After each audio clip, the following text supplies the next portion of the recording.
Update. Am I the a-hole for telling my family they are never going to be part of me or my son's life?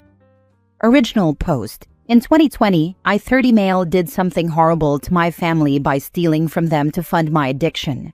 I stole some electronics, including old cell phones, a game console, and a Blu-ray player to buy heroin.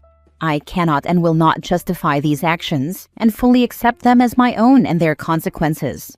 I was caught, and my family became aware of my addiction. It was hard to see my parents realize what was happening, but the hardest was seeing how heartbroken my 17-year-old little sister was. They dropped me off at a rehab center where I spent 3 months getting detoxed and sober. I did not hear from them while I was in there. I tried calling to let them know how I was, but I never received an answer. The day I got out, I went back home. My family there informed me that they would no longer be considering me a member of the family, and that I was to leave the home and not contact any of them for any reason. I attempted to stay with other family, but when I contacted my grandparents, I was told that my parents had called them and several others to tell them that if they kept in contact with me in any capacity, they would cut off contact with them as well. I was able to see how my sister was doing via my mother's Facebook posts, but after liking one, I was messaged and told that I was allowed to look at the posts, but all other family members would be blocking me, and I was not to interact with my mother's posts. I was completely destroyed and left on the streets. I stayed in a homeless shelter and got a menial job, enough to get a rundown apartment, and slowly put my life together. I went through therapy to process the extreme grief I felt. I focused on work and did school online enough to finish my degree from when I dropped out at 21. I was able to secure a very good position several states away and moved there as soon as I could. 3 years ago, I met the woman who is now my wife. Her father went through a similar struggle with addiction, and her family welcomed me with open arms. Last year, we got married, and 3 months ago, we welcomed our son into the world. Of course, being a proud new dad, I posted my boy all over social media to show him off to the world. Since then, I've been inundated with calls and messages telling me that my parents want to meet my son. I have no plans to allow that. My family abandoned me at my lowest and actively worked to cut me off from any familial support I could have had. I am not owed forgiveness for my actions, but I can't pretend that what they did was anything less than complete disownment of me at my most vulnerable. I told them, not very politely, that I do not consider them my real family, and that they are to come nowhere near me, my wife, our son, or anyone related to us. I've been getting messages daily about how I never earned their love back, and am cheating them out of having a son again, and thus I owe this to them, from my parents and others. I am not giving in at all, nor do I ever plan to. Am I the a-hole? Now for the top comments before reading the updates. Have your parents or any other members of your old family even apologized for totally shunning you? Not the a-hole. No, I have not heard from any of my relatives in the 5 years between then and now. They have blocked me on everything. My mother allows me to view her social media posts because I want to see how my sister is doing, that is all. If the parents really want to meet your child, they will apologize. What about your sister? Any contact with her?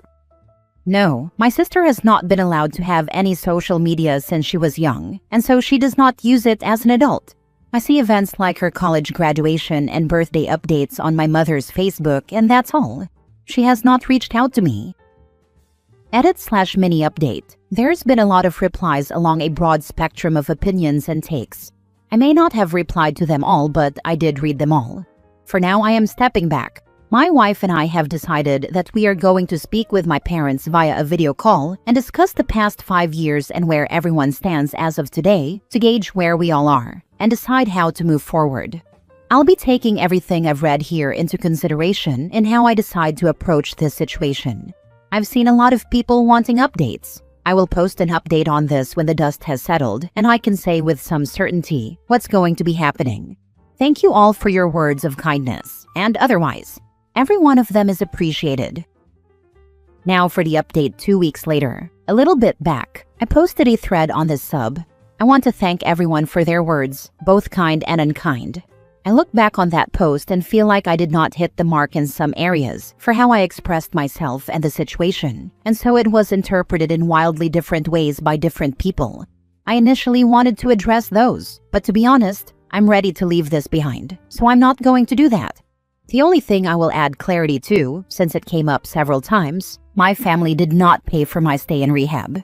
I was making less than $20,000 per year, and my employer only offered an HSA for health benefits, so I qualified for Medicaid and had been on that since I moved out of the house. Medicaid in my state pays for the cost of inpatient rehab, and this is how my treatment was funded. For the sake of brevity, and so that I don't dwell on it longer than I should, I will briefly run through some relevant context and a short summary of what my father expressed to me during our conversation. To add some context that I think explains his mindset, I will give some of my father's history here. He came from China to the US to attend college and fell in love with the country. My father hates China and communism. He saw America as a land where he could have the opportunity to thrive in ways he couldn't in his home country. So he married an American woman and stayed here, starting his own business. My father's dream was that one day he would pass this business down to his son, then to his grandson, continually passed down as his legacy. He was very much a tiger parent, and my mother, having always been very submissive, followed suit. I had been told from a young age that this is what my future would be, and my life was curated around it, down to what university I would attend and my major. All of this will give context to my father's position. The call was just me, my wife, and my father. It was a long and awkward conversation, but here is the gist of it. My father regards my bisexuality and my decision to not finish college as direct actions of ungratefulness toward his efforts in raising me, and feels that I have not been thankful that he did not take action against me earlier. Me being bisexual still left room to marry a woman and have children, so he did not interfere with it. He could still teach me how to manage the business even if I needed to hire others to help with the physical labor involved with it, so he got past the fact that I dropped out of college. However, it was not the stealing that broke the camel's back to him, it was the fact that I used drugs at all. He was upset that I had stolen from the house, but to him, it was ultimately inconsequential compared to me abusing a substance. The fact that I used drugs at all meant that I could not be trusted with his legacy, and since I could not contribute to the family legacy, it was necessary to cut me out of the family entirely to avoid the shame of having an addict among them. He made it clear that this is how he felt then, and that his feelings have not changed, nor will they ever change, no matter how clean I stay or how successful I become, because I ruined his dream. Despite this, I owe him a debt of gratitude by leaving the family vacant of a son to pass his legacy down to. Now that I have a son of my own, there is potential that my father's legacy could be passed down to him. As someone who used drugs, this necessitates him and my mother stepping in to ensure my son is properly raised into the position I was to inherit. I did not get to speak to my mother to ask her about the messages she had sent me. The call ended pretty abruptly when my wife realized that it wasn't a conversation that would go anywhere. I was in a bad spot for the weekend after that Friday night. I cannot express with words how thankful I am that my wife was there to help me stay sane. I am going to spend the rest of my life doing every possible thing I can to be as much of a rock for her as she is for me. Right now, most of that is in the form of taking on any and all housework, in addition to doing my part to take care of the baby while her body recovers. As our son grows up, I'll keep finding new ways to let her know how much I appreciate her. As for the future, this is what we've decided. On my part, I'm going to work a lot less. For those wondering, I ended up being a technical writer, and it's a job I'm quite good at. It also pays for us to live very comfortably, even if I go well below a full-time work schedule. When I met my wife, I used work as my distraction. Marco Pierre White was correct when he said work is the best painkiller mankind has ever come up with. However, I don't think this is a healthy way to cope now that I have a child. I've decided I'll use the extra time off work to attend an extra therapy session every week for more intensive treatment and to help develop some better coping mechanisms that don't involve me working myself into an early grave. As for our son, we have decided that my parents will not be a part of his life for the foreseeable future. We aren't sure what we will tell him, but as he grows up and we see more of his personality, we plan to speak with a counselor who has experience in child psychology to find a way to approach the subject that won't be distressing or confusing for him. A lot of people mentioned the idea of me taking my wife's name. We floated that for a bit, but ultimately, we've decided that we will be choosing a new family name entirely. It feels like more of a fresh start for a new legacy. We aren't sure which name we will go with yet, but we hope to have that done by the end of the year. And honestly, that's pretty much it. There isn't much else to report. I know this update will get a wide range of responses. Sorry to disappoint, but I will not be reading or responding to any of them.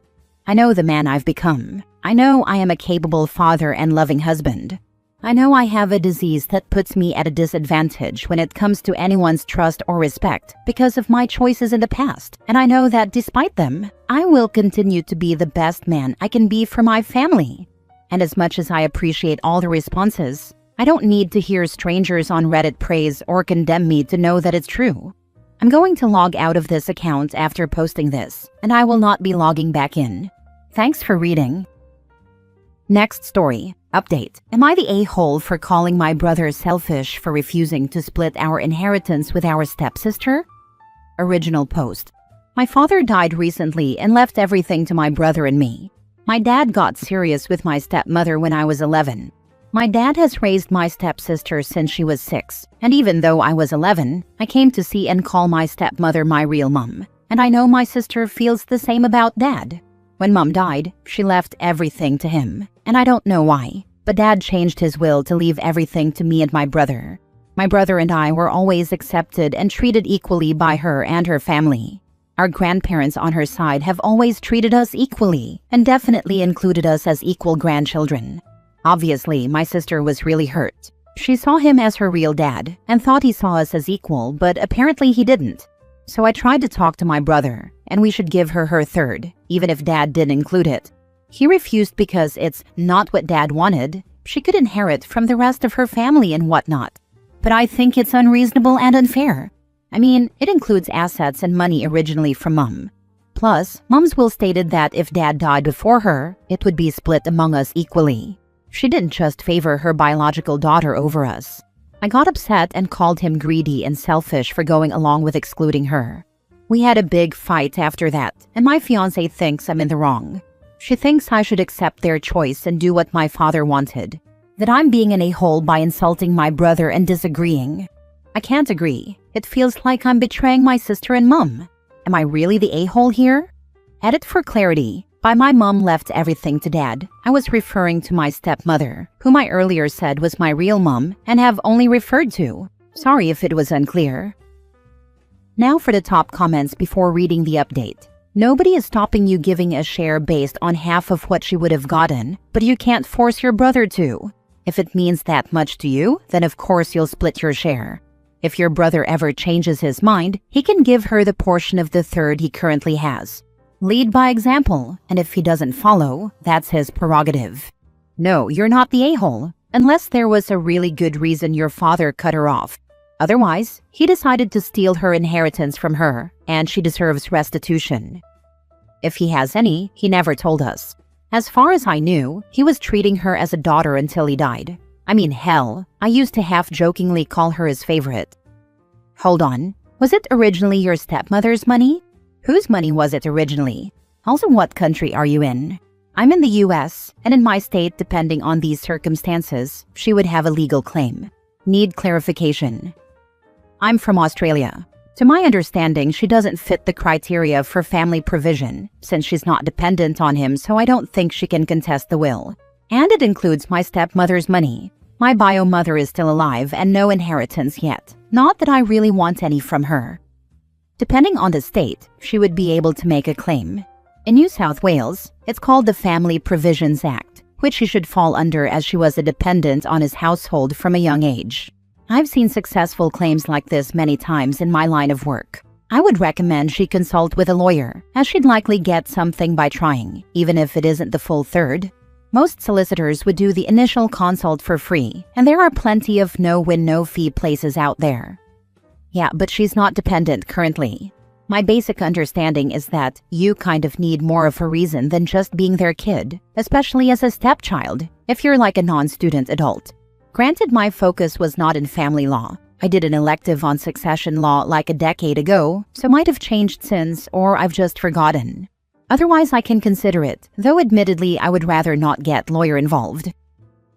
Now for the update. I know it's a bit of a delay, but thanks everyone for the responses. I appreciate everyone taking the time to offer thoughts and judgments, even if I don't agree with everything. Also, for clarity, the inheritance included money and assets from my stepmother. I call her Mum, not my bio mother. She left everything to Dad because, at the time, they had identical wills that left everything to their partner, or to the kids equally if they survived their partner. After the post, I gave my brother a few days for us to calm down and to see if his mind would change, but it didn't. So I decided to talk to my sister. On advice from a commenter, I brought up suing under family provision, but she was against it and basically said the money isn't worth the time and money in court. So I told her I would just give her half of my inheritance. She tried to reject it, but I insisted, and she ended up accepting. We talked a lot about everything and our parents. She was angry and sad enough to cry just trying to understand why Dad did what he did. I reassured her that whatever Dad thought, she's my little sister. I love her, and nothing would change that. Neither of us understands why this happened or what his reasoning was, but she's definitely happy and appreciative that I don't feel the same. Next week, I'm going to see someone to find the best way to give it to her to minimize losing a chunk to taxes and whatnot. But so far, I think I'm making the right decision. As for my brother, I just can't accept his choice.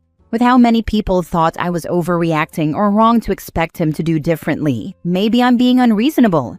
But I just can't see him the same way now. He gladly chose money over his sibling, over his family. He clearly doesn't care about the unfairness to our sister. Maybe it'll change, but right now I just can't stand to be around him. I hope the money makes him happy, because that's clearly what he loves more. Unfortunately, the situation hasn't changed too much, but I feel a lot more confident in my choice. While my fiancé still ultimately thinks it would be best to follow Dad's wishes, she understands that I want to do right by my sister and is alright with it. I'm glad I wasn't completely crazy or irrational in wanting a just outcome for my sister. For now, I plan to be there for my sister and make it clear I see her as a sister and actually love her. She deserves it with everything she's going through. As much as I feel from this, it must be much worse for her, and she doesn't deserve it.